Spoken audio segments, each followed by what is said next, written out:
The chandelier above them scattered gold light over the ballroom at the Ritz-Carlton, Manhattan. It was supposed to be a celebration. Lucas Kane's tech fund had just crossed $1 billion valuation. Olivia Hayes, 3 months pregnant, wore an ivory satin dress that barely hid her trembling hands. The scent of champagne, Dior perfume, and money filled the air. People smiled for photos, clinking glasses, whispering compliments about Lucas's perfect life. None of them saw the bruise that a diamond bracelet hid on Olivia's wrist. When the gala ended, they rode the elevator to their penthouse on Park Avenue. The city glittered through the glass walls, the skyline, 1,000 lights like judgmental eyes. Lucas loosened his black tie, poured whiskey into a crystal glass, and turned to her. "You embarrassed me," he said, his voice calm but sharp enough to cut. Olivia blinked. "I was dizzy, Lucas. I didn't want to dance in front of everyone. He laughed without humor. "You think pregnancy is an excuse. Investors saw you walking out mid-speech. Do you realize how that looks?" She swallowed the words forming in her throat. "I wasn't trying to—" "Stop." He slammed the glass onto the counter. The sound echoed like thunder. Drops of whiskey splashed onto her dress. "You always have an excuse. You can't keep up, Olivia. Maybe you were never meant for this world." The word stung. She turned toward the floor-to-ceiling window, the lights of Fifth Avenue blinking far below. "This world? You mean your world of lies and image?" Her voice cracked. "You care more about your reflection in Forbes than about the baby growing inside me." His face changed, from irritation to something darker. He stepped closer, eyes burning. "Don't test me. I'm not your enemy," she whispered. "I'm your wife." "No," he said quietly. "You're a liability." "Ah." The silence that followed was suffocating. Outside, sirens wailed somewhere down in the city. Inside, Olivia's heart pounded so loudly she could hear it in her ears. She backed away slowly, hands over her stomach. "Please, Lucas, let's just talk in the morning." He reached for the decanter again, his movements heavy with alcohol and rage. "Morning? There might not be a morning if you keep humiliating me." Then it happened, a flash, a shout, the sharp crack of crystal on marble. Olivia flinched, losing her footing. Her back hit the glass table, the sound of shattering filling the penthouse. Pain shot through her body, white and electric. She looked down and saw the spreading red stain across her dress. Her breath caught. "No. Please. No." Lucas froze, eyes wide, chest heaving. For a second, guilt flickered across his face, then vanished beneath cold calculation. He grabbed a towel, threw it at her, and said flatly, "Don't overreact. It's just a scare. Get up." Olivia tried to speak, but only a whimper came out. She reached for her phone lying on the couch, the screen still glowing with missed messages from her father, Henry Hayes. As she crawled toward it, Lucas kicked the phone aside, shattering it against the marble. "You will not drag my name through the dirt," he hissed. Her vision blurred. She felt the world tilt, the lights above spinning. Somewhere far away, she heard Lucas dialing someone, his voice steady, rehearsed. She slipped, he said. "Call the driver. We need the hospital, now." Olivia's fingers slipped on the glass shards as she whispered to no one, "Hold on, baby, please, hold on." The city kept shining outside, indifferent to the blood pooling beneath her. And in that perfect penthouse, a billion-dollar secret was born, one that would soon destroy everything Lucas Kane had built. Cold fluorescent light painted the walls of the emergency room at NYU Langone. Machines beeped in steady rhythm, mocking the silence between Olivia Hayes and the man sitting beside her hospital bed. Lucas Kane scrolled through his iPhone, his expression unreadable, the glow of the screen reflecting off his wedding ring. To the nurses, they looked like a wealthy couple caught in a tragic accident. To Olivia, they were strangers sharing oxygen, but nothing else. When she opened her eyes fully, her throat burned from crying. The sterile scent of disinfectant filled her nose. A doctor stepped forward, tall, calm, Asian-American Dr. Aaron Liu.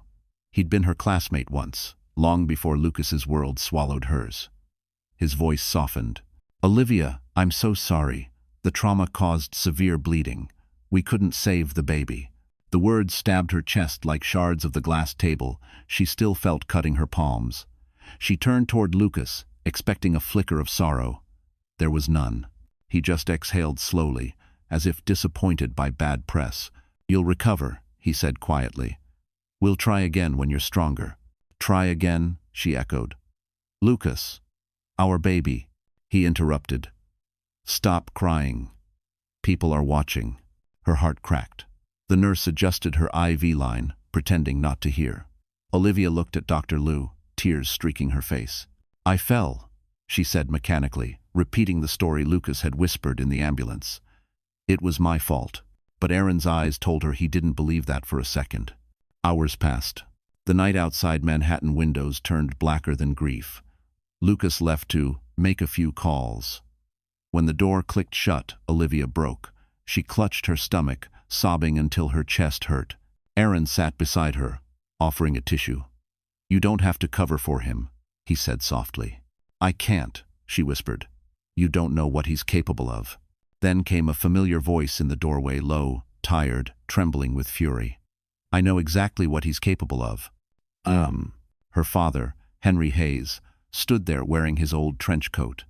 His silver hair was wet from rain, his face hard as stone. When he saw Olivia's bruised wrist, something in him snapped. "He did this to you, didn't he?"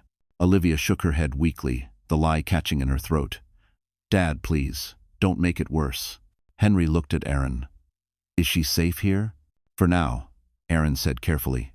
"But she needs rest, no stress." Henry stepped closer, taking his daughter's cold hand. "You're not going back there," he said. "Lucas will come for me," Olivia murmured. "He always does." Henry's eyes darkened. "Then he'll find I'm waiting." Outside, the rain intensified, hammering the glass.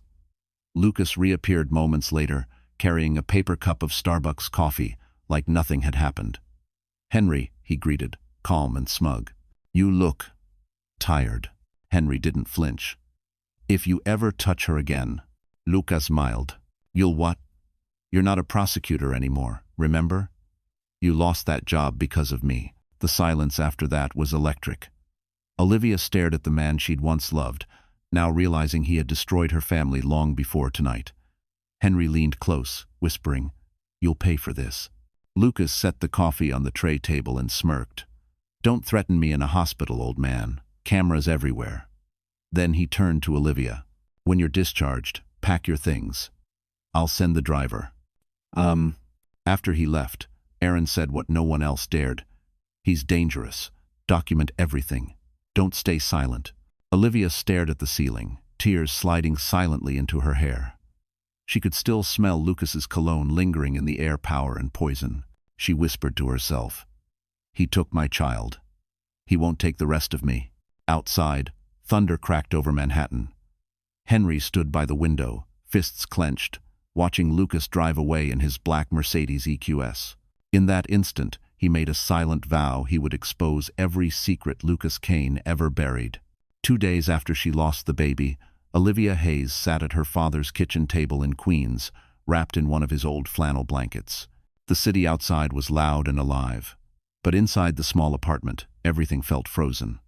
The coffee in her cup had gone cold hours ago. She couldn't drink it. She couldn't eat. She could only stare at the faint bruises on her arms, reminders of the night she wanted to forget but never could. Henry Hayes moved quietly around the kitchen, trying to fill the silence. He was once one of Manhattan's best prosecutors, known for his sense of justice and his calm voice in court. But that was before Lucas Kane. Before the powerful tech millionaire used influence and money to destroy Henry's career years ago. Now, looking at his daughter, Henry saw the same man who had stolen his reputation had also destroyed his family's peace. "Did he say anything to you after the hospital?" Henry asked, his voice tight. Olivia hesitated, then nodded.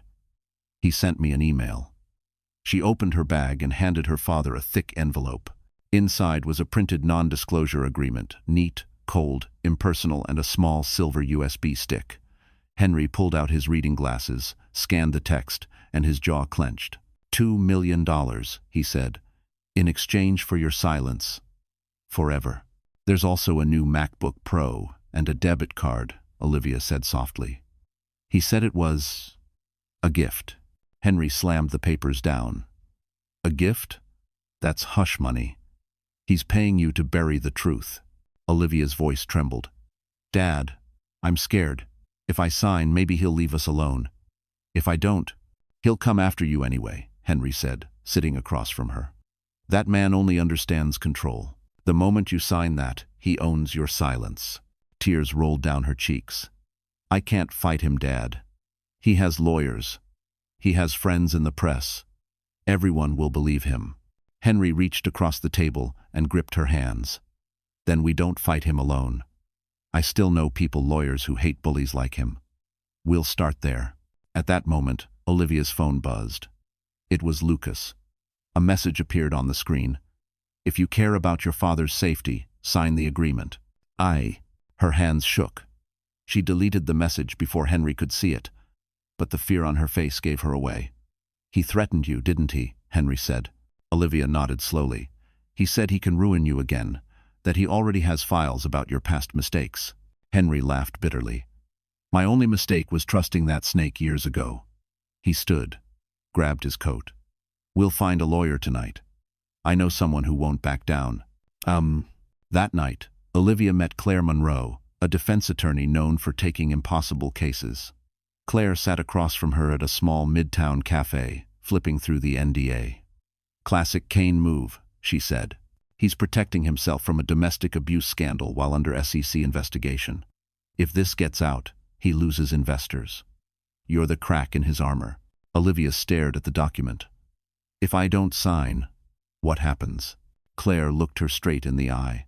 He'll try to destroy you, but if you do sign, he wins forever. The hum of traffic outside grew louder, blending with the pounding of Olivia's heart. She took a deep breath, grabbed the paper, and tore it in half. Then she looked up, voice steady. He doesn't own me anymore. Henry exhaled for the first time in hours. Claire smiled faintly. Good, she said. Because the moment you tore that paper, the war officially began. Outside, Manhattan lights blinked through the drizzle. Somewhere uptown, Lucas Kane poured himself another drink, convinced he had broken her. He had no idea she was already preparing to expose him. And as the torn NDA hit the trash, the price of silence became the cost of war. The first snow of December fell over Manhattan, soft and soundless, dusting the streets in a false peace. From the window of her father's apartment in Queens, Olivia Hayes watched the flakes melt against the glass. She hadn't slept much. Every night she dreamed of the penthouse, the sound of breaking crystal, the red stain spreading on her dress, the way Lucas Kane had looked at her like she was disposable. Her father, Henry, came in with 2 cups of coffee. Drink, he said gently. You'll need the strength. She smiled weakly and reached for the cup. You still make it too strong. That's how you stay awake when the world's against you, Henry replied, sitting beside her. I called Claire. She found something. What is it? She checked property records. Lucas's building has an advanced surveillance system. But 2 days after the incident, all footage from his floor disappeared. Olivia frowned. Deleted? Supposedly due to maintenance. But the security company is owned by one of his shell corporations. Henry leaned closer. Someone inside might still have copies. If we can get to them first, we have proof. Her pulse quickened. Proof. The word felt heavy, dangerous, like the only weapon she had left. How? Henry sighed. We start with someone who owes me a favor.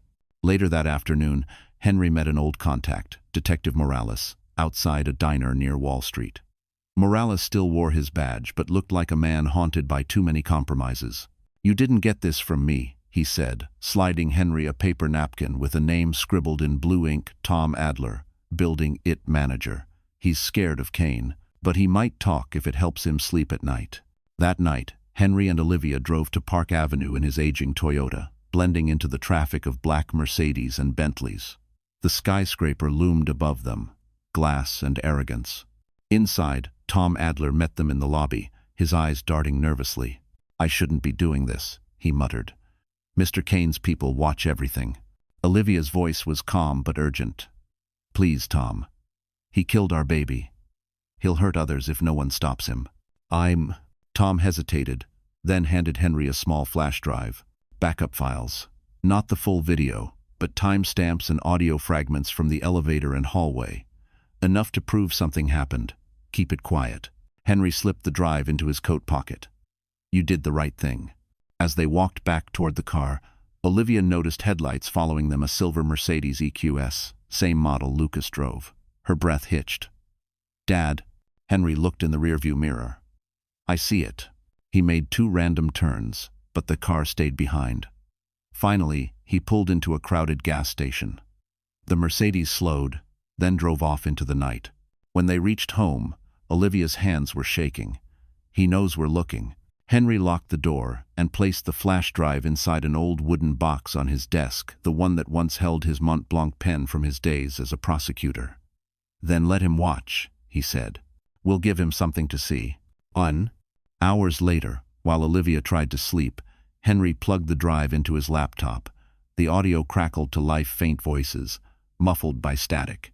Then a sentence cut through the noise, cold and unmistakable. Lucas's voice. If anyone asks, she fell. You got that? Henry froze. His heart pounded as he hit replay, the words echoing again and again. In that moment, he knew 2 things. 1, his daughter had been telling the truth all along. And 2, Lucas Kane had made the biggest mistake of his life, leaving behind the sound of his own guilt. Outside, the same silver Mercedes idled across the street. Headlights dimmed, a shadow behind the wheel watching the apartment window until the lights went out. Snow had turned to freezing rain by the time Henry Hayes returned from the courthouse archives. His coat was soaked, his breath white in the winter air. Inside his pocket, he carried the small flash drive like it was made of gold. He had spent hours backing up the files Tom Adler gave him, terrified that one power outage could erase the only proof of what Lucas Kane had done. Olivia waited at home, pacing the living room, unable to rest. Every creak of the floorboards made her jump. She felt eyes on her even when the blinds were shut. Dad, you're late, she said as Henry finally entered, shaking water from his coat. Traffic, he lied, though he had taken the long way home to make sure no one followed. He walked straight to his desk, opened the wooden box, and placed the flash drive next to his old Mont Blanc pen. It's safe for now, he said, and I made 2 backups. One hidden here, one off-site. Olivia wrapped her arms around herself. What's on it? Henry looked at her with grim satisfaction. Audio. Partial footage. Enough to prove that Lucas lied about you falling. We can't go public yet, but it's a start. She exhaled shakily, torn between hope and fear. What if he finds out we have it? Henry met her eyes. Then he'll come after us. But this time, we'll be ready. At that very moment, in a corner office overlooking Park Avenue, Lucas Kane sat behind his desk, staring at security footage from his building. He zoomed in on a frame showing Henry and Olivia talking to Tom Adler in the lobby. So the old man's digging again, Lucas muttered. He reached for his phone. Handle it quietly. No mistakes this time. That night, Queens was quiet except for the soft hum of rain against the windows. Olivia finally fell asleep on the couch, exhausted. Henry worked at his desk, reading through old case files, searching for allies he could still trust. He was writing an email to Claire Monroe when the power flickered, once, twice then, went out completely. Damn power grid, he muttered, reaching for a flashlight. But before he could stand, he heard the faint creak of the back door. Henry froze. His old instincts kicked in. He moved silently across the floor, picked up a baseball bat from the corner, and waited. A shadow passed down the hallway, tall, careful, confident. He stepped out, flashlight raised. Who's there? No answer. Then a voice, low and male from the darkness. You shouldn't have taken what's not yours, Mr. Hayes. The light flashed across a black mask. The intruder lunged. The 2 men struggled. The bat hit the wall with a loud crack. Papers flew. Henry swung again, landing a glancing blow, enough to make the man stumble. But the attacker recovered fast, slamming him into the desk. The wooden box crashed to the floor, its contents scattering the flash drive, the Mont Blanc pen, a few old photos. Where is it? The man hissed. Henry, breathless, grabbed the pen and jabbed it into the man's arm. The intruder shouted, dropped a knife, and fled through the back door into the storm. Moments later, Olivia burst into the room, terrified. "Dad, what happened?" Henry sat on the floor, blood trickling from a cut on his forehead. "They know," he said, looking at the empty box. "They came for the evidence." "The flash drive," she gasped. He opened his trembling hand. In his palm lay the small metal device. "Not tonight," he said, managing a weak smile. "I still have it." Outside, through the shattered back window, headlights glowed briefly before fading into the rain. Somewhere out there, Lucas Kane's men were regrouping, and the hunt for the truth had just begun. The morning after the break-in, sunlight cut through the blinds like knives. Olivia Hayes hadn't slept. She sat at the kitchen table, staring at the flash drive her father had nearly died protecting. Every part of her wanted to destroy it, to stop running, to stop being afraid. But the other part, the stronger one, whispered that this tiny piece of metal was the only voice her lost baby had left. Henry walked in, his forehead wrapped with a bandage. He tried to smile. "You look like I feel." "I keep thinking, what if they come back?" she said quietly. "They won't. I changed the locks, and Claire's sending a security firm tonight." Olivia nodded, still gripping the flash drive. "Dad, he's not going to stop. Lucas always wins." "Not this time," Henry said. "We'll make him answer for everything he's done." But that afternoon, the world shifted again. The doorbell rang. Outside stood a delivery man holding a glossy envelope marked PR Pulse Communications. Inside was a printed news article headline bold across the top. "Sources claim pregnant wife's breakdown led to tragic miscarriage." Below it, photos of Olivia leaving the hospital, her face pale and broken.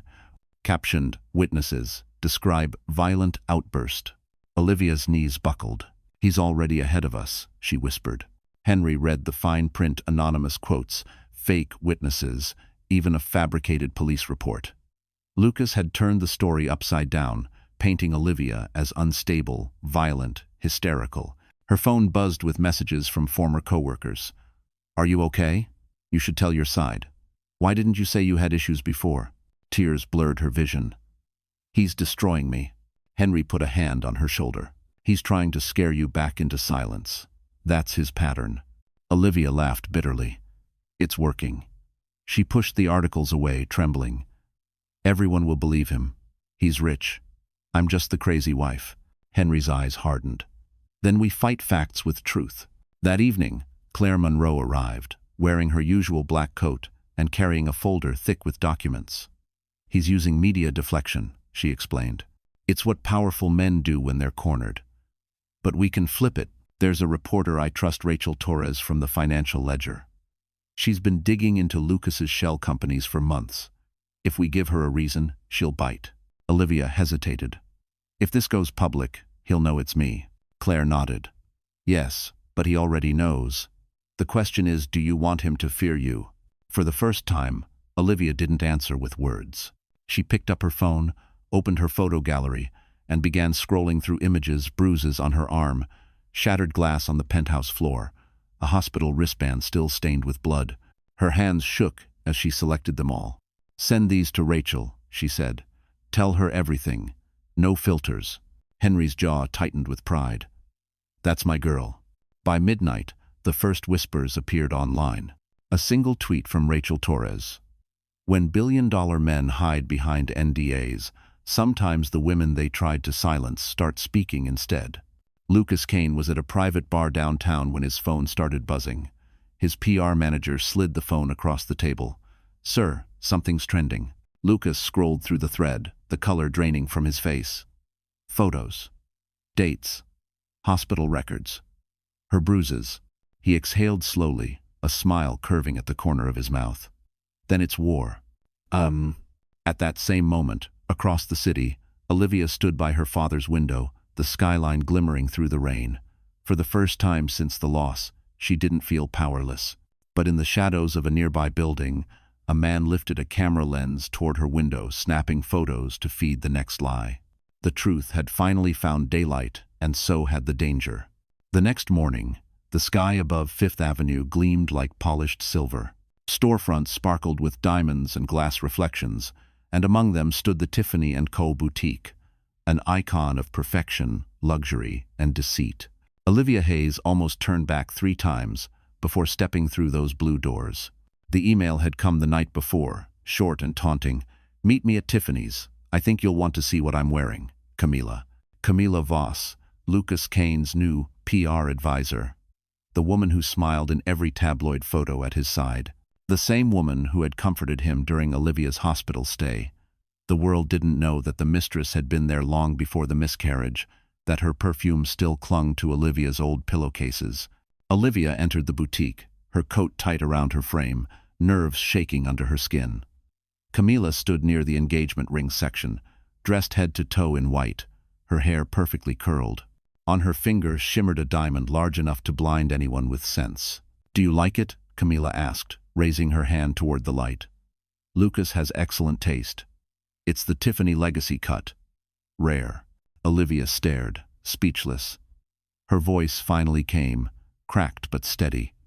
"He gave you my ring." Camila's smile widened. "Yours was smaller.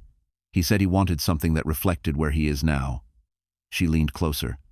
"He's moved on, Olivia. You should too." 1,000 emotions battled inside Olivia's chest: rage, grief, disbelief. "He killed my baby," she whispered. Camila blinked, then gave a mock pout. "Accidents happen. You were under stress. He told me you fell apart after losing it." Olivia's pulse thundered in her ears. "He hit me," Camila shrugged. "Then prove it." The words hung like smoke in the air. Olivia pulled her phone from her bag, hit record, and placed it on the glass counter beside a tray of diamonds. "Say that again," she said. Camila laughed, tilting her head. "Oh, you're recording me? How desperate." She leaned in close, voice dripping venom. "Go ahead, sweetheart. The world already thinks you're crazy." She grabbed the phone, but Olivia snatched it back. The struggle sent the device clattering to the floor. Every eye in the boutique turned toward them, the sales clerks frozen, the security guards stiff at the door. Olivia's voice cracked the silence. "He killed my child." A murmur rippled through the store. Camila stepped back, instantly switching to tears. "She's unstable," she cried, her voice trembling with practiced fear. "Someone call security." 2 guards rushed over. Olivia stumbled, heart hammering, as cameras outside flashed through the windows, paparazzi drawn by the commotion. She realized too late. Camila had set her up. Outside, the headlines wrote themselves within the hour. "Lucas Kane's ex-wife causes scene at Tiffany's." The photos were merciless, Olivia's tear-streaked face beside Camila's crocodile tears. By the time she returned to Queens, reporters were waiting near her father's building. Henry pushed through the crowd, shouting for them to leave. Inside, Olivia collapsed onto the couch, shaking. She planned it, every second. Henry handed her a cup of water. "Good." Then she made a mistake. Olivia looked up, confused. "She wanted attention," Henry said. "That means she's arrogant, and arrogance leaves fingerprints." Later that night, Claire called. "I saw the footage. Rachel's already digging into Camila. We found offshore accounts tied to her name, same companies Lucas uses to hide money. She's not just a mistress, Olivia. She's part of his empire." Olivia clenched her fists. "Then she'll fall with him." Henry nodded grimly. "Starting now, we stop being the victims." Outside, Fifth Avenue glimmered with holiday lights.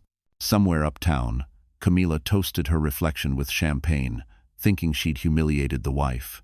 She had no idea that inside that spilled glass of cruelty, her own downfall had already begun.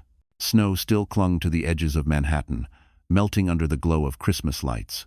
2 weeks after the Tiffany incident, Olivia Hayes found herself standing in front of a mirror in a hotel room at the Ritz-Carlton. The reflection staring back at her was no longer the fragile woman who had begged Lucas Kane for mercy. Tonight, she looked composed, dangerous even. Her black silk gown traced every line of her resilience. The simple diamond earrings she wore weren't for beauty. They were gifts from her late mother, small reminders of where she came from. But her real weapon was hidden in her clutch, an iPhone linked to a tiny recording device that would automatically upload everything to a cloud drive. "Are you sure you want to do this?" Henry asked from the doorway. His face was lined with worry, but his voice carried pride. Olivia turned, steady.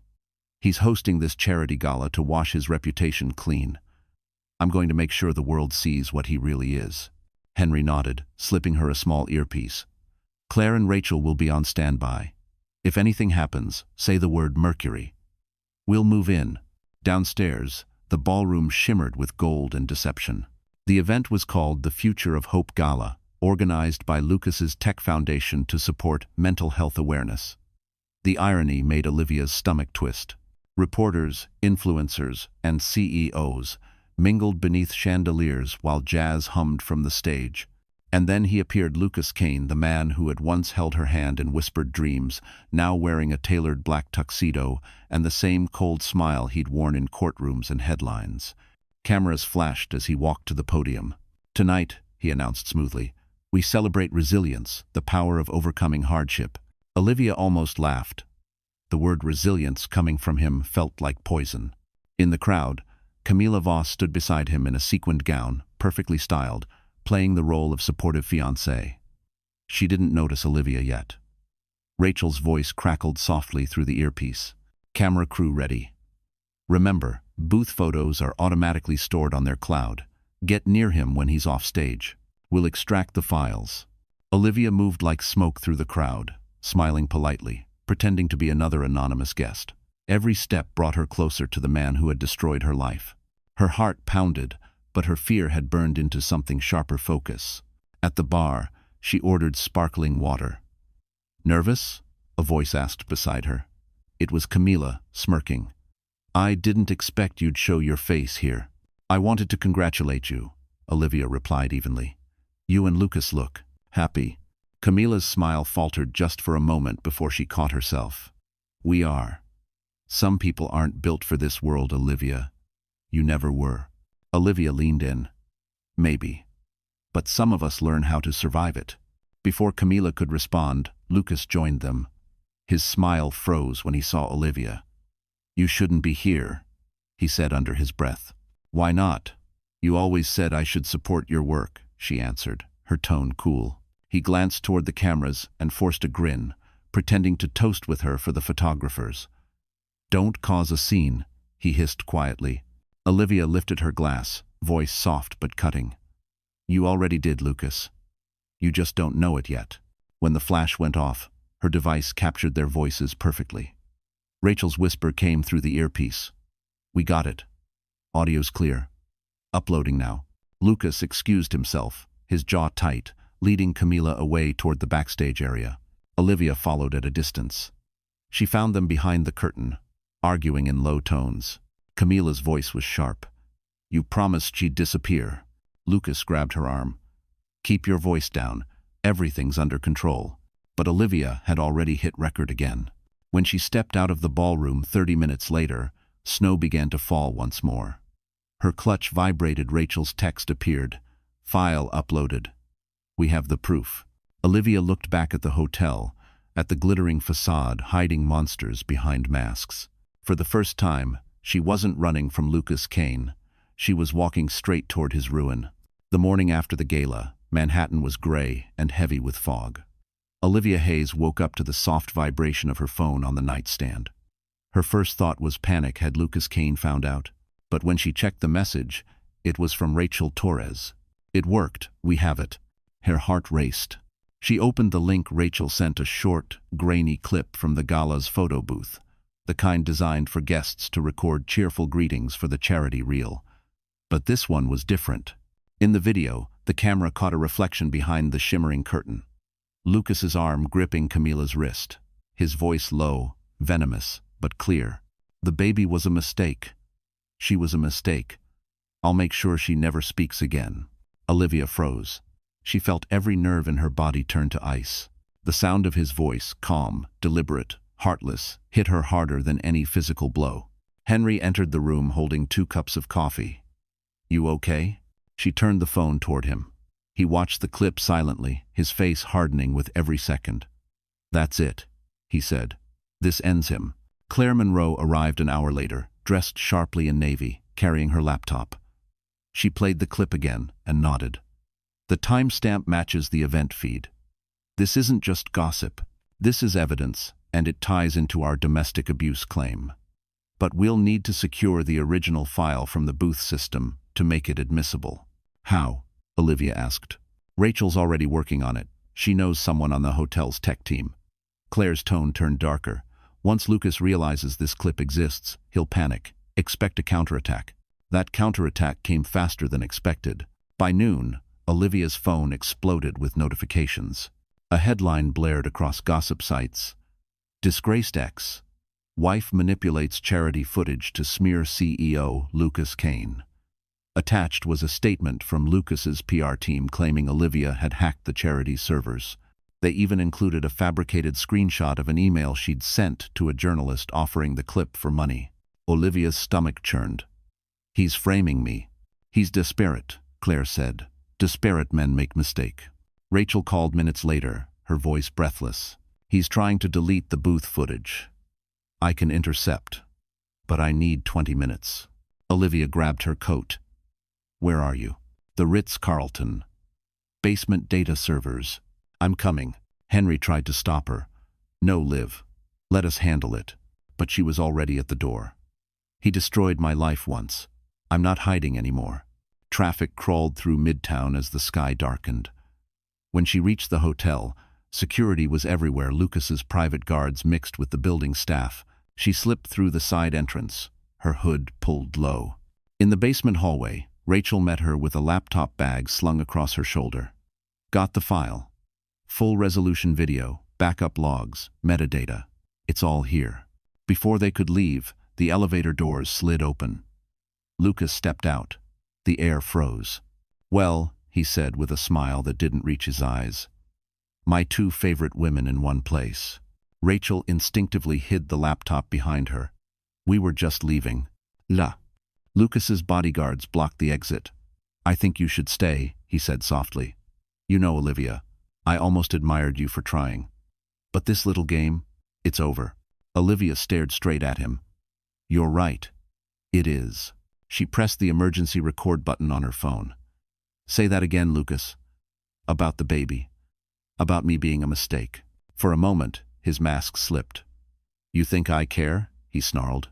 You were nothing. A liability. Lied him. Rachel's eyes widened, her phone's backup light flashed green. Got it, she whispered. Security arrived moments later, drawn by the commotion. Lucas's charm returned instantly. We were just talking, he said smoothly. But Olivia smiled, not in fear, but triumph. Perfect, she said. Then you won't mind if the whole world hears it. They walked out past him, Rachel clutching the laptop like a bomb ready to explode. Outside, snow began to fall again, quiet, slow, almost merciful. But Olivia knew mercy wasn't what was coming next. Because the video that captured Lucas Kane's lies was now in her hands, and soon, the entire world's. The Plaza Hotel glowed like a diamond against the Manhattan night. Its golden lights reflected in the black surface of parked cars. Inside, the air smelled of money, secrets, and control, the kind Lucas Kane thrived on. He'd chosen this place for a reason. It was public, safe, impossible for Olivia Hayes to scream the truth without being painted unstable again. At precisely 8 p.m., Olivia stepped into the lobby wearing a gray coat and calm expression that hid the storm beneath. In her purse lay her phone, set to record the moment he slipped. This was not a reunion. It was an ambush wrapped in elegance. Lucas sat near the fireplace in the champagne lounge, sipping whiskey as though the city were his throne. His Rolex glimmered under the chandelier. When he saw her, his smirk returned, the same one she had seen the night she lost her baby. You look better, he said smoothly. Grief suits you less when you remember how to dress. Olivia sat opposite him. Let's just talk. He leaned back. That's what I'm here for. You've made quite the mess, hacking servers, spreading lies, harassing my fiancé. I should press charges. Go ahead, she said softly. You've always loved the spotlight. When? For the first time, his eyes flickered. He didn't expect calm. He expected fear. Here's what happens, he continued. You sign an updated agreement. You disappear. You get a small settlement, a new identity if you want, or you keep playing journalist, and I destroy you completely. He slid a sleek envelope across the marble table. Olivia didn't touch it. You want me to sign my silence again? I'm offering you mercy. Mercy, she repeated, her voice low. You mean the kind you gave me the night I begged you to stop? Lukasiev clenched. Watch yourself. But she didn't flinch. You think you're untouchable because of your money, your lawyers, your image. But you made a mistake, Lucas.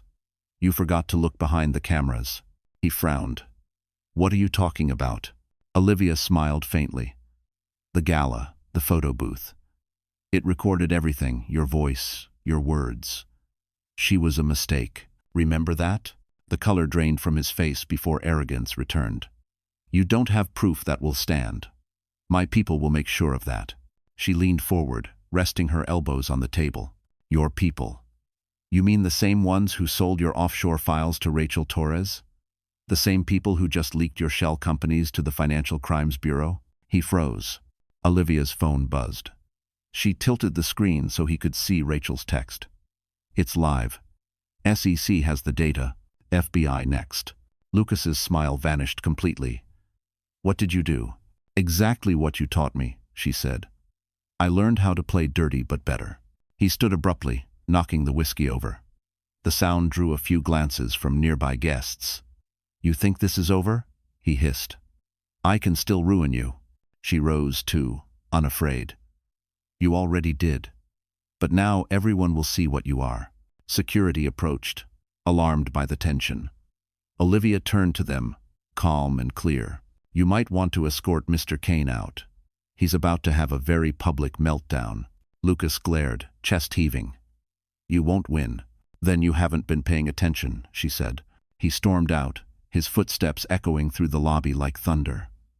Olivia exhaled, her legs trembling only when he disappeared from sight. Henry stepped from the corner, where he'd been watching. You did it, he said quietly. Not yet, she replied. But it's starting. Outside, flashbulbs lit up as journalists descended on the story Rachel had just published, Tech mogul Lucas Kane under federal investigation. Olivia watched from the window as the man who once silenced her was surrounded by the noise he couldn't control anymore. And in the reflection of that glass, for the first time, she saw not a victim but a woman who'd finally taken back her voice. The snow outside had turned to sleet again, washing Manhattan in cold gray light. The morning after the Plaza confrontation, Olivia Hayes sat in Dr. Aaron Liu's office at NYU Langone. The sterile smell of antiseptic filled the air, a reminder of the night her life fell apart. She hadn't been back since the miscarriage. The memory hurt, but she needed what was in that hospital, the medical records. Aaron closed the blinds and turned from his desk. You sure you want to go through with this? I'm done hiding, she said. If Lucas's lawyers try to claim I made up the abuse, these records prove what he did. He nodded, typing on his MacBook, accessing patient archives. The bruising, the trauma, the fetal distress, it's all documented. But his fingers stopped mid-air. What? She asked. Aaron turned the screen toward her. Someone already accessed your file yesterday. They changed the notes. It now says self-inflicted trauma. Olivia's breath caught. He got to it? Someone working for him did. Probably Camila. The mention of that name made her pulse spike. Can we fix it? Aaron exhaled. I can restore the original version from backups, but we'll need official authorization. That means going public, which will alert him. Olivia stood, shaking. Then we do it. I'm tired of playing defense. Meanwhile, uptown in Lucas Kane's penthouse, the billionaire paced like a trapped animal. The previous night's headlines had bruised his empire, investors demanding explanations. Camila stood near the window, pretending calm. You told me it was handled. Lucas poured scotch into a glass despite the early hour. It was handled. Then she outsmarted us. She's not going to stop, Camila said quietly. He turned sharply, eyes cold. Then neither will I. If she wants to play hero, she can die a martyr. The words sent a chill even through Camila. She forced a smile. Don't do anything stupid. The FBI is watching. Lucas smirked. Then we'll make it look like her guilt finally broke her. Back at the hospital, Olivia signed forms authorizing the retrieval of her unedited medical records. Henry and Claire joined her, standing beside Aaron. Once this hits court, Claire said, they can't spin it anymore. The truth will speak. But Lucas's shadow reached even there. That night, Aaron called Olivia in a panic. "They're trying to suspend my access privileges. Someone reported me for data theft. I think they're coming for me." "Stay put," she said, grabbing her coat. "I'm on my way." When she arrived, the hospital lobby buzzed with security guards and flashing lights. Aaron stood handcuffed, 2 officers beside him. "You've been accused of tampering with patient records," one said. Olivia ran forward. "That's insane. He's the only honest one here." Henry appeared behind her, flashing his old prosecutor badge. "Show me the warrant." "Vous." The officer hesitated, then admitted quietly. "Anonymous tip from a private investigator. Said the doctor was manipulating files for money."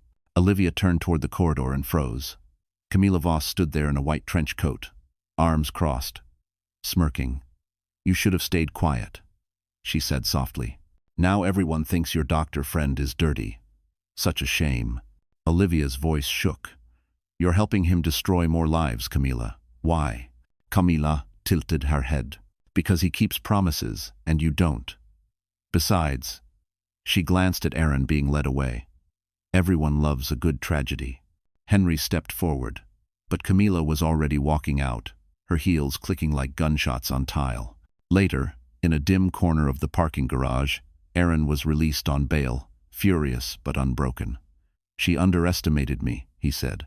"I saved the original files on a secure drive before they locked me out." Olivia exhaled in disbelief. "You did?" Aaron smiled faintly. "You taught me that sometimes. You have to think like your enemy." Henry put a hand on his shoulder. "Then let's give the FBI something they can't ignore." Outside, thunder rumbled again over the city. Lucas thought he had buried the truth behind forged papers and false arrests. But the woman he'd underestimated was now armed with proof and an army that was no longer afraid to fight him. Rain returned to Manhattan like punishment. It soaked the sidewalks, blurred the streetlights, and turned every reflection into something ghostly. By now, the world knew the name Lucas Kane, the billionaire, under federal investigation for fraud, assault, and obstruction. Olivia Hayes had stopped checking the news. Every headline felt like a wound she had to reopen just to breathe. She sat in her father's living room, wrapped in a blanket, watching water drip from the window frame. Henry typed quietly at his laptop, sending encrypted files to the FBI. "The medical report's been uploaded," he said. "Aaron's statement is in. They'll have to act." "Do you think they will?" she asked. He looked up. "They can't ignore this anymore, Liv. You've done everything right." Her phone buzzed a text from an unknown number. "She's gone." No name, just 2 words that made her blood run cold. Then came another message. "Check the news." Henry clicked the remote. The local broadcast filled the room, a breaking story. A woman identified as Camilla Voss, 32, was found dead early this morning near the Kane estate in the Hamptons. Police believe she drowned after her car veered off a private road. Olivia's hand flew to her mouth. "No," the anchor continued.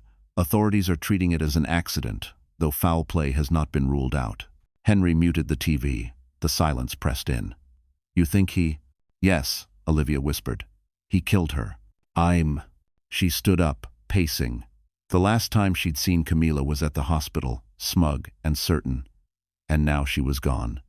The timing was too neat, too convenient. Claire Monroe arrived minutes later, raincoat dripping. "I just spoke with Rachel. She was investigating Camilla's account's offshore money transfers, tied to Lucas. Last night, Camilla called Rachel in a panic. She said she had proof Lucas was moving funds through shell charities." Olivia's stomach twisted. "Proof?" "A hard drive. She told Rachel she was meeting him at the Hamptons to end it for good. That was 3 hours before the crash." Henry swore under his breath. He silenced her. Claire nodded grimly. "And now he'll use her death to play victim." That prediction came true faster than any of them expected. Within hours, Lucas appeared on live television, somber, tearful, perfectly rehearsed. "Camilla was the love of my life," he said, voice breaking. "She believed in me when no one else did. I'm devastated by this tragedy.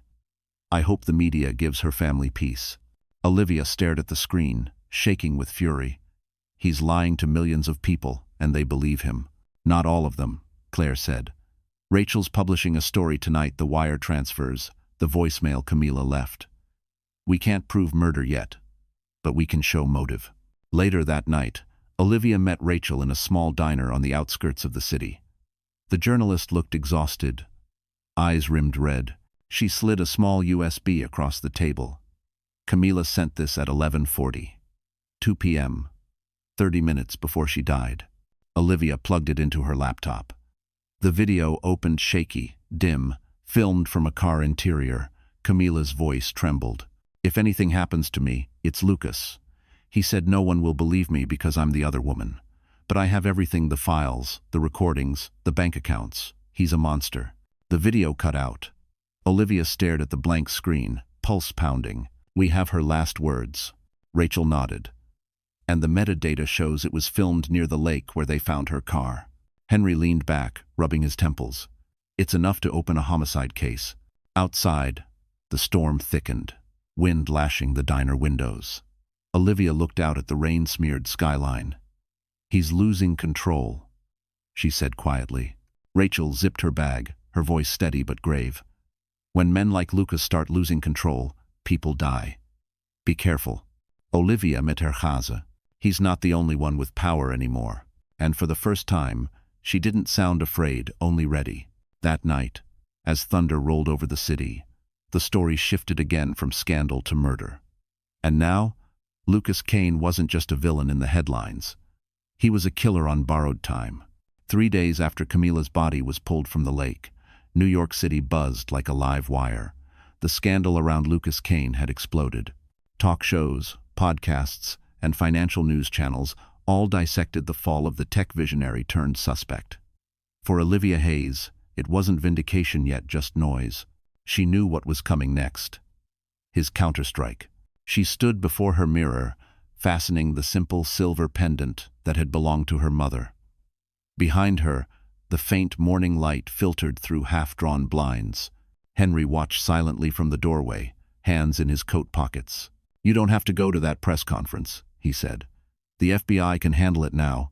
Olivia turned. Her face was pale but determined. No. I have to look him in the eye when he realizes he's not God anymore. Henry nodded, pride flickering in his tired eyes. Then let's make sure the world hears your truth, not his. The conference was held at a midtown hotel, the same one where Lucas had once launched his first company. Poetic justice, Olivia thought. The lobby was packed with reporters, cameras, and murmurs that rose like static. Claire Monroe and Rachel Torres flanked her as they walked toward the stage. On the opposite side of the room, Lucas Kane stood surrounded by his legal team. He looked different now, thinner, pale, his tailored suit hanging loose. But his arrogance remained. When his eyes met Olivia's across the crowd, he smiled, the kind of smile that promised danger. The moderator began. Mr. Kane, you've been accused of fraud, witness intimidation, and now possibly murder. Do you have a statement? Lucas adjusted his cufflinks. Yes, he said smoothly. Grief makes people say terrible things. My former wife has been manipulated by journalists hungry for attention.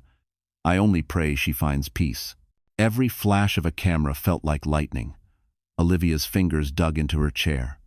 She could feel the rage boiling beneath her ribs, but she held her composure. When the moderator turned to her, the room fell silent. Miss Hayes, he said gently, would you like to respond? She stood, her voice steady despite the tremor inside her. Peace doesn't come from lies, she said. It comes from truth and from justice. She lifted her phone, connecting it to the projector behind her. This is Camila Voss's final message, sent less than an hour before she died. The screen flickered, and Camila's face appeared terrified, whispering from inside her car. If anything happens to me, it's Lucas. He's a monster. The room gasped. Reporters surged forward. Lucas's expression cracked, his practiced calm crumbling. That's fabricated, he shouted. You can't prove. Rachel's voice cut through the chaos. Metadata confirmed by the FBI. Timestamp, GPS, it's real. Lucas's lawyer tried to interject, but the damage was done. The cameras caught everything, the panic, the sweat forming on his brow, the cold truth unraveling in front of a live audience. Security stepped forward as the moderator struggled to regain order. Mr. Kane, please sit down. Lucas slammed his fist on the table. You think this changes anything? I built empires. You're all nothing without me. But Olivia didn't back away. She took one slow step forward, her voice clear and calm. You built them on blood and lies. And now, they're collapsing just like you. The crowd erupted. Reporters shouted questions. Flashbulbs blinded. Lucas tried to push through, but 2 FBI agents appeared at the doorway, badges raised. Lucas Kane, one announced. You're under arrest for financial fraud, obstruction of justice, and suspicion of homicide. The billionaire froze. This is a mistake, he stammered. You can't. Olivia stepped closer, lowering her voice so only he could hear. You told me once that I'd never survive without you, she whispered. Look at me now. As the agents led him out, the cameras followed. The image of Lucas Kane in handcuffs filled every screen across America within the hour. Outside, the sky broke open with sunlight after days of rain. Olivia stood on the hotel steps, breathing in the cold air, her father at her side. Henry looked at her, his voice low. It's not over yet. Olivia nodded, watching the flashing lights fade down the avenue. No, she said, but it's finally beginning to feel like justice. And for the first time in years, she wasn't defined by what had been done to her but by what she had survived. The city was drowning in rain again. It had been 48 hours since Lucas Kane's arrest, and New York still couldn't stop talking about him. Every news channel played the footage of him being led away in handcuffs, the billionaire undone by his own arrogance. But Olivia Hayes couldn't celebrate. She knew Lucas better than anyone. He never accepted defeat. She stood by the window of her father's apartment, watching headlights blur against the wet streets. Henry was asleep in the armchair, snoring softly, exhaustion etched deep in his face. The television murmured faintly, an evening news anchor repeating the same story. Sources confirm the FBI is now pursuing new leads after the suspicious death of Camila Voss.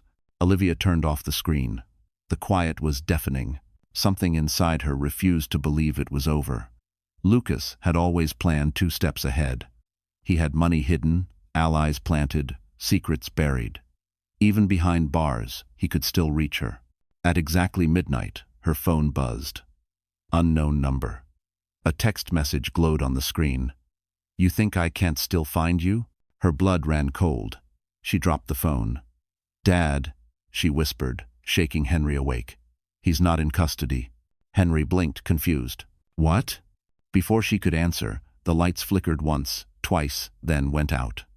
The room fell into total darkness. A second later, the front door rattled violently. Someone was outside. Henry grabbed his old service pistol from the drawer. Get behind me. Dad. Now. The pounding grew louder. Then came the sound of glass shattering from the kitchen window. Rain and wind burst into the room. A dark figure climbed through, drenched and fast. Olivia caught a glimpse of a mask black, glistening before Henry fired once, a deafening crack that echoed through the apartment. The intruder ducked behind the counter. A metallic click, he had a gun too. The second shot shattered the lamp beside Olivia. She crawled across the floor, reaching for her phone. It was gone. Stay down, Henry yelled. Another shot ripped through the air, striking the bookshelf. Papers flew everywhere. Olivia grabbed a broken piece of glass and held it tight, heart pounding. She could hear footsteps heavy, deliberate, moving closer. Then, through the storm's howl, a voice she would never forget. Calm, cold, unmistakably Lucas. You really thought prison could hold me? He said. Olivia froze. How? He stepped out of the shadows, rain dripping from his coat, a pistol steady in his hand. His smile was wild. Money buys everything. Darling, even freedom. Henry aimed again. Put it down, Kane. Lucas's eyes gleamed. You're still playing the hero? You lost that game years ago. The standoff lasted seconds but felt eternal. Lightning flashed through the broken window, a white blur of motion, then another gunshot. The smell of smoke filled the air.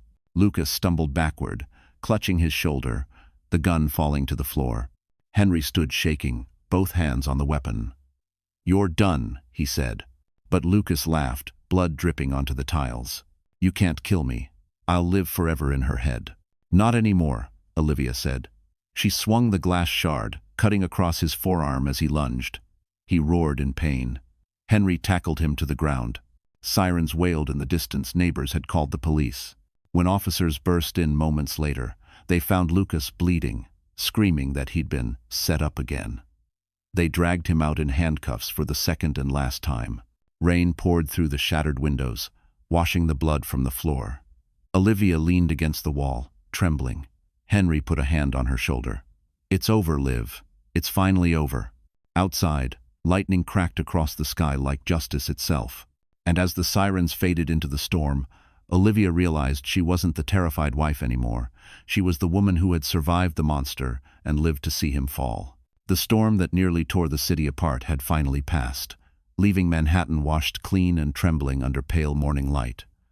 Police tape still fluttered across the broken window of Henry Hayes' apartment. Officers came and went, gathering statements, photographing bloodstains, measuring bullet holes. For Olivia Hayes, the night felt like both an ending and the beginning of something heavier. Lucas Kane had been arrested again, this time with no bail, no attorneys rushing to defend him. His empire was collapsing in real time. Investors withdrew, board members resigned, and the stock price of his company plummeted faster than anyone thought possible.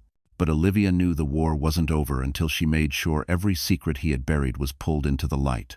She sat at her father's desk, wrapped in a blanket, the faint smell of gunpowder still clinging to the air.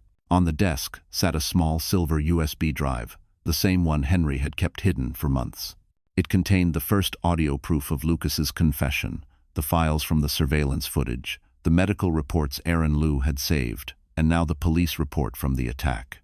It was the single most important object in the world. Henry entered the room, his arm in a sling, but his voice steady. "FBI's coming to pick it up at noon." Olivia looked up. "Are you sure we should hand it over? What if it disappears like everything else that ever touched him?" Henry gave a tired smile. "That's why we're not giving them the only copy." He pointed to another flash drive hidden beneath a coffee mug. "We make sure there are backups, one for the FBI, one for Rachel, one for the court, and one that lives in the cloud forever." She exhaled slowly. "You sound like Mom when she used to hide Christmas gifts in 3 different places." Yeah, he said softly. "Your mother always thought ahead." At 11:45 a.m., the knock came. 2 federal agents stood at the door, credentials raised. One of them, Agent Miller, was a sharp-eyed woman in her 40s with the kind of tone that made people listen. "Miss Hayes," she said, "you have no idea how valuable your persistence has been. You've done what half this department couldn't." Olivia handed over the drive. "Just promise me it won't vanish into some evidence locker." Agent Miller nodded. "We're not letting this man hide behind his money anymore." After they left, Rachel called from a news van parked outside. "Liv, it's happening. Your story's gone viral. We're running the full timeline. The abuse, the miscarriage, the corruption, everything. By tonight, the entire country will know what he did." Olivia's voice was quiet but certain. "Good. Let them see the truth." That evening, the world changed again. The Financial Ledger, the Times, and every major news outlet carried the same headline: "Inside the Rise and Fall of Lucas Kane, the Billion-Dollar Lie." They showed everything: the footage from the gala, the photo booth video, Camila's final recording, and the newly uncovered hospital files. There was no space left for denial. Social media erupted with outrage, women across the country sharing their own stories of control and silence, under the hashtag number Justice for Olivia. Inside his holding cell, Lucas watched it unfold on a small TV, his face pale under the flickering light. His name, once synonymous with brilliance, was now poison. Across the city, Olivia sat beside her father on the couch, the glow of the television reflecting in their tired eyes. She didn't smile. She didn't cry. She just breathed. For the first time, she could breathe without fear. Henry reached over, squeezing her hand. "You did it, Liv. You broke his world apart." "Ho!" Olivia shook her head gently. "No, he broke it himself. I just stopped pretending not to see." Outside, the wind shifted, clearing the clouds. New York was quiet, holding its breath. And somewhere between justice and survival, Olivia Hayes realized she hadn't just won, she had taken back every piece of her life Lucas Kane had tried to steal. Spring arrived in Manhattan like a reluctant guest, soft rain, gray skies, and headlines that refused to die. For weeks, the world had been waiting for the trial of Lucas Kane, the man who once ruled Wall Street with charm and fear. Every news network called it the trial of the century. But for Olivia Hayes, it wasn't about spectacle. It was about closure. She sat in the courthouse hallway, dressed in a dark navy suit, hair pulled back, fingers tight around the silver pendant at her neck. The air smelled of paper and coffee, the kind of sterile calm that only existed before a storm. Henry sat beside her, flipping through his old notebook filled with scribbled questions. "You don't have to go up there today," he said quietly. "Claire can handle it." Olivia shook her head. "He made me silent once. I won't let him do it again." At 9 a.m., the doors opened. The courtroom filled with journalists, lawyers, and curious onlookers. Cameras weren't allowed inside, but everyone knew the images would find their way out: sketches, descriptions, whispers. On the defense bench sat Lucas Kane, wearing a gray suit and a forced calm that barely hid the panic beneath. His once perfect hair was unkempt, his eyes dull. But when Olivia entered, he straightened, smirking as if the power dynamic still belonged to him. Judge Morales took the bench. Court is now in session. The prosecution began with the obvious fraud, obstruction, tampering with evidence. But the moment everyone waited for came when the prosecutor introduced the domestic abuse case, the miscarriage, and the attempted break-in. The USB drive was projected onto a screen, the jury leaning forward as the audio filled the room. Lucas's voice cold, cruel, undeniable. "She was a mistake. The baby was a mistake. She'll never speak again." A collective gasp rippled through the courtroom. Olivia's breath trembled, but she didn't look away. Across from her, Lucas's lawyer jumped to his feet. "Objection. Taken out of context." Judge Morales shook her head. "Overruled," the prosecutor continued. "This is the man who claimed to love her.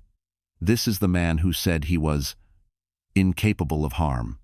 Yet his own words tell a different story." Lucas glared at Olivia. "You edited that. You think you're a hero?" She met his gaze. "No, I'm just not your victim anymore." The next witness was Dr. C's 4 times with Revorit. Aaron Liu, calm and professional, as he explained the medical evidence. Blunt, forced trauma, inconsistent with a fall. Then came Rachel Torres, presenting the financial paper trail, the offshore accounts, the bribes, the forged hospital records. Each revelation was another nail in the coffin of Lucas Kane's empire. By the time the defense tried to paint Olivia as emotionally unstable, the jury had already seen too much. When her turn came to testify, Olivia walked to the stand with steady steps. The courtroom lights seemed harsher, the air colder. The defense lawyer's voice was smooth but cruel. "Miss Hayes, do you hate your ex-husband?" Olivia paused, choosing her words. "No," she said softly. "I pity him. He believed money could erase consequences. He believed fear could buy loyalty. But all he ever built was a tower of lies." The lawyer tried to twist her answers, but she didn't break. Every word she spoke felt like lifting a stone from her chest. When she finished, the courtroom was silent except for the sound of her breath. Judge Morales called for a recess. Henry met her at the bench, his eyes wet. "Your mother would have been proud," he said. Olivia smiled faintly. "I finally understand what she meant when she said courage isn't loud, it's steady." 2 days later, the verdict came. Guilty on all charges: fraud, obstruction, assault, and manslaughter in connection with the death of their unborn child. The judge's gavel struck like thunder. Lucas's expression collapsed into disbelief. "You can't do this," he shouted, struggling as marshals restrained him. "I made you all rich." Olivia stood as he was led away, her voice low but firm. "You made yourself empty." Outside the courthouse, the crowd erupted into applause, cameras flashing like fireworks. Reporters shouted her name, but Olivia barely heard them. She stepped into the sunlight, breathing for the first time in years without fear of shadows. And in that moment, the world finally saw what true justice looked like: not revenge, but a woman who refused to stay silent. Rain returned to New York the day after the verdict, thin and steady, as if the city itself was exhaling after months of holding its breath. The courthouse steps were slick and empty now. The reporters gone, the crowd dispersed. Inside a quiet conference room on the 12th floor, Olivia Hayes sat with her father, Claire Monroe, and Rachel Torres. They should have been celebrating, but no one could rest. There was one loose thread left: the death of Camila Voss. Rachel leaned forward, opening her laptop. "I've been reviewing the data the FBI pulled from Camila's phone. There's something new." Henry frowned. "New? How?" "The video was already shown in court." "This isn't the video," Rachel said, her fingers tapping fast. "It's a voice memo, hidden under a dummy folder in her cloud backup, time-stamped less than 5 minutes before her car went into that lake." Olivia's heart skipped. "Play it." The recording began with rain against glass, Camila's breathing shallow and shaky. Then her voice trembling, afraid, but clear. "Lucas found out I kept copies. He's coming after me. If this gets out, tell Olivia I'm sorry. I helped him lie. I helped him hurt her, but he killed that baby. He told me he laughed when he said it. I can't live with it anymore." The room went silent. Claire closed her eyes, whispering, "My God." Henry clenched his fists. "That's a confession from a dying witness. It changes everything." Olivia sat frozen, tears spilling quietly. The sound of Camila's voice was like hearing a ghost, the woman who had mocked her, betrayed her, and yet, in the end, tried to make it right. Rachel looked up. The FBI already verified the metadata. They're reopening the case on her death. It's officially classified as homicide. Henry leaned back, exhaustion heavy on his face. "You think Lucas ordered it before his arrest?" Rachel nodded. "Most likely. He had contacts, even in custody. But it doesn't matter now. He's finished. They're transferring him to Rikers tonight before moving him upstate." Olivia stared out the rain-streaked window, her reflection faint and ghostly. "It's strange," she said softly. "All this time, I wanted justice. Now that it's here, it just feels heavy." Henry touched her shoulder. "Justice always is, but it's still worth carrying." That night, news broke again. New audio confirms Lucas Kane's role in death of Mistress. The headline spread like wildfire. Every major outlet replayed Camila's final words, her voice echoing across millions of screens. At Rikers, Lucas watched from a flickering TV in the prison common room, his face twisted in rage. "Liar," he hissed. "She lied." But the other inmates stared in silence, the sound of Camila's voice haunting even them. When the reporter repeated, "Authorities are considering additional charges of murder for hire," Lucas slammed his fist into the wall, blood smearing the concrete. Meanwhile, Olivia sat alone in her father's apartment, the rain still tapping against the window. She pulled out her old journal, the one she'd stopped writing in after the miscarriage, and began a new entry. Camila wasn't innocent, but she died trying to undo what she'd helped destroy. Maybe that's redemption. Maybe that's what survival looks like, learning to live with the ghosts. Her phone buzzed a message from Aaron Liu. "You don't have to fight alone anymore. Dinner tomorrow?" She smiled faintly. For the first time, she didn't feel guilt for moving forward. Later, she walked to the window and opened it, letting the cool rain wash the stale air from the room. Down below, the city shimmered with light, alive, restless, and honest again. Henry joined her, standing quietly. "You okay?" Olivia nodded. "For the first time, yes." He exhaled, relief softening his features. "Then maybe we both get to rest." Ugh. She looked out over Manhattan, where the wind carried the faint hum of traffic and sirens, the same city that had once swallowed her whole. Now, it felt like something new, hers. And as Camila's final confession echoed across the nation, Olivia Hayes knew the truth had finally come full circle. The dead had spoken, and justice had answered. By early summer, the city had changed. The glossy billboards that once advertised Lucas Kane's company now carried different words: "Truth has no price." It was part of a national campaign, started by the Financial Ledger, using Olivia Hayes' story as a symbol of courage and accountability. For the first time, her name wasn't whispered with pity, it was spoken with respect. But Olivia didn't feel like a hero. Sitting in a quiet corner of Central Park, she scrolled through her phone, reading the flood of messages that had poured into her inbox. Some were from women who had escaped their own nightmares. Others from men admitting shame for their silence. Every word was heavy. Every story reminded her how fragile survival really was. Henry found her there, holding 2 cups of coffee.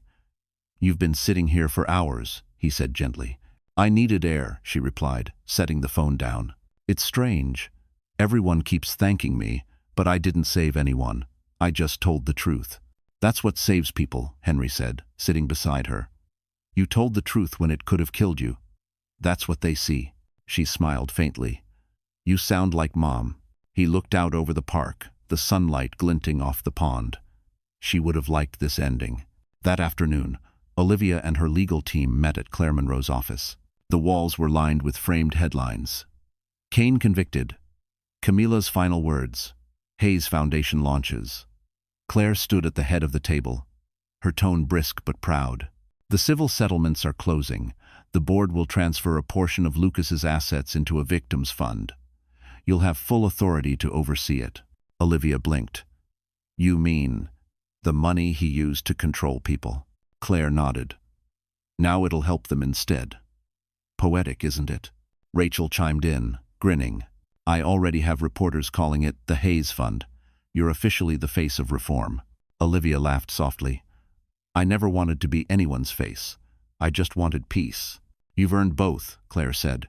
Later that evening, the Hayes Foundation hosted its first event, a quiet gathering in a Brooklyn art gallery filled with survivors, activists, and journalists. There were no flashing lights, no red carpet, no spectacle. Just people, and stories, and hope.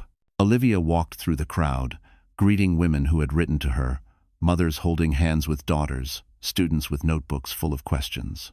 She stopped when she saw Dr. Aaron Liu standing near a display of photographs, images of New York streets washed by rain. "You made it," she said.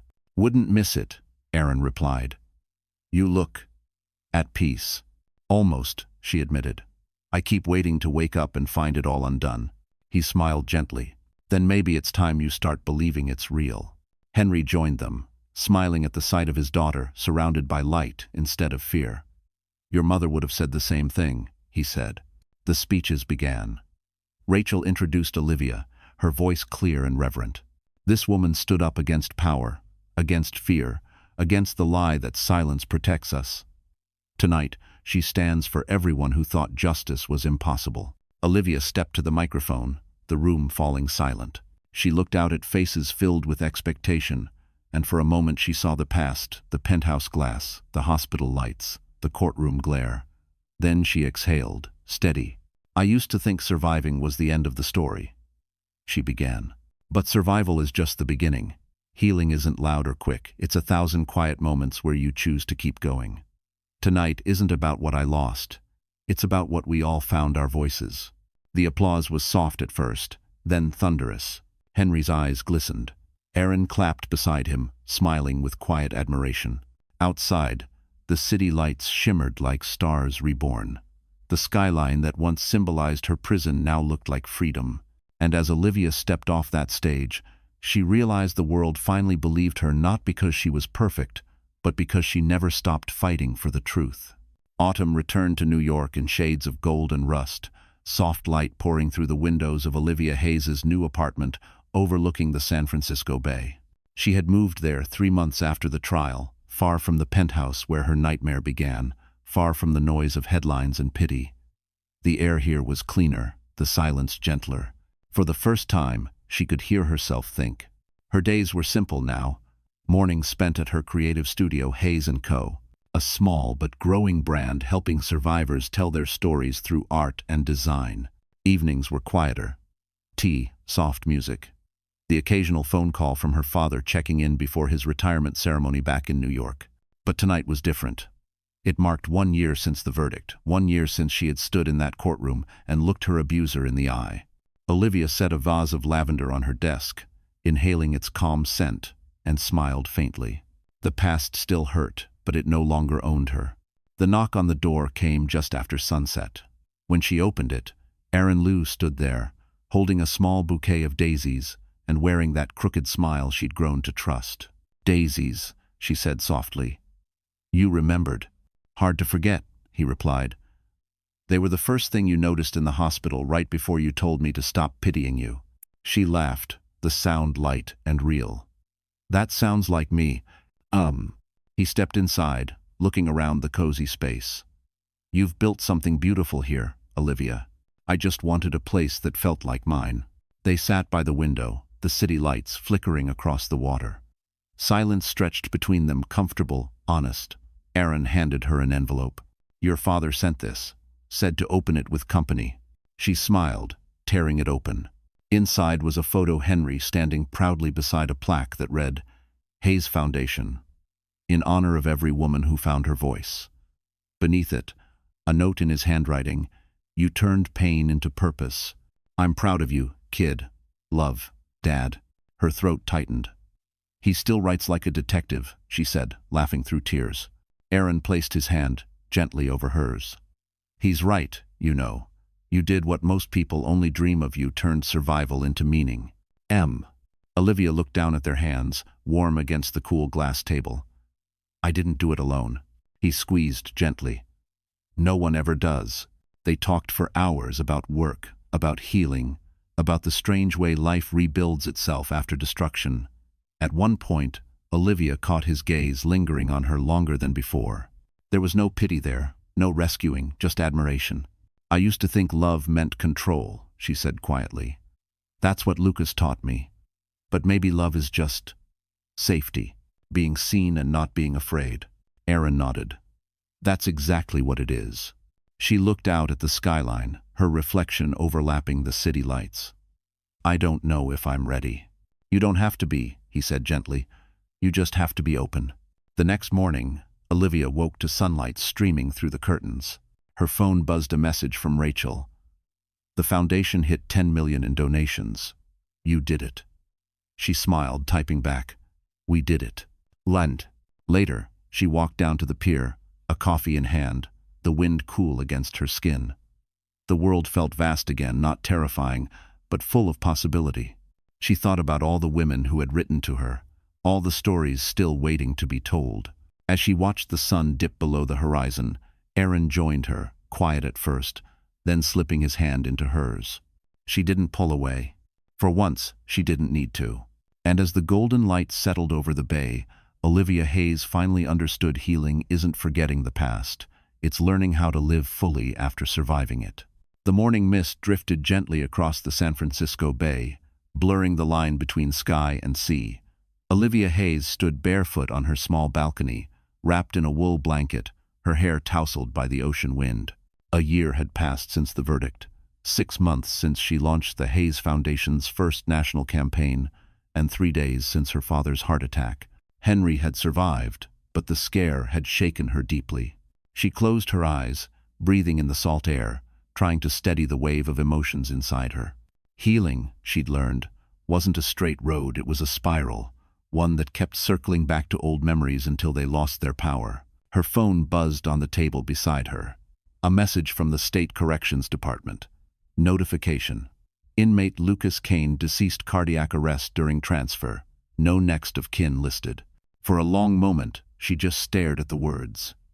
No rush of victory, no satisfaction. Just silence.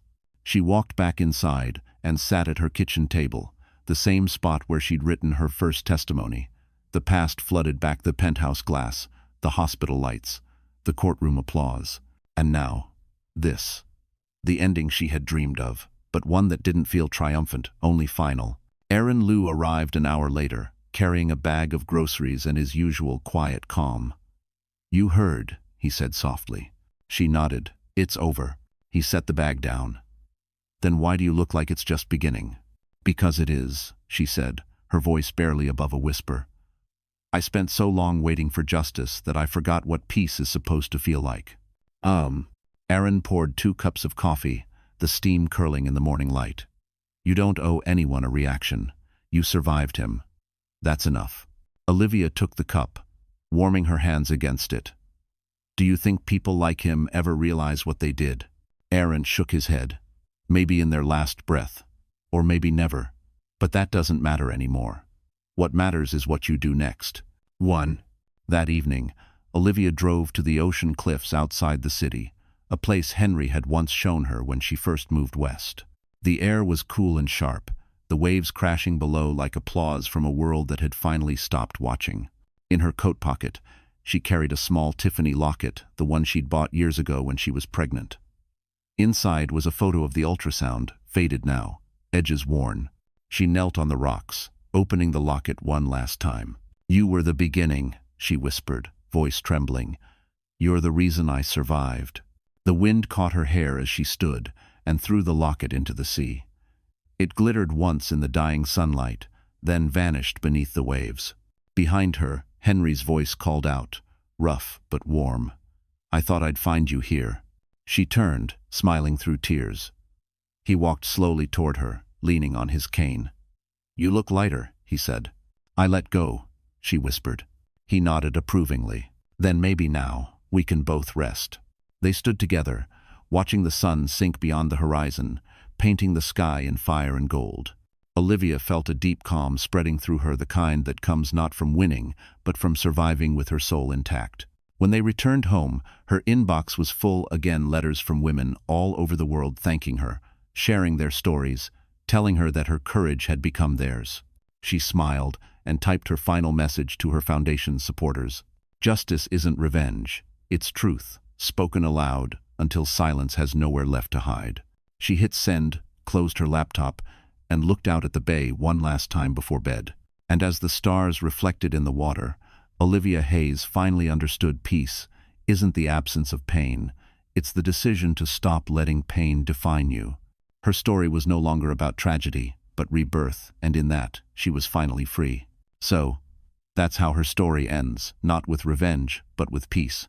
And if you're still here, my friend, listening to this final moment, maybe something in Olivia's journey touched your heart too. Maybe it reminded you of your own fight, your own pain, your own comeback. Marcus Aurelius once said, "You have power over your mind, not outside events. Realize this, and you will find strength." That's what Olivia learned, that healing doesn't mean erasing the past. It means reclaiming yourself from it. The world can break you, but it can never define who you become afterward. So, tonight, take a breath. Forgive yourself for surviving.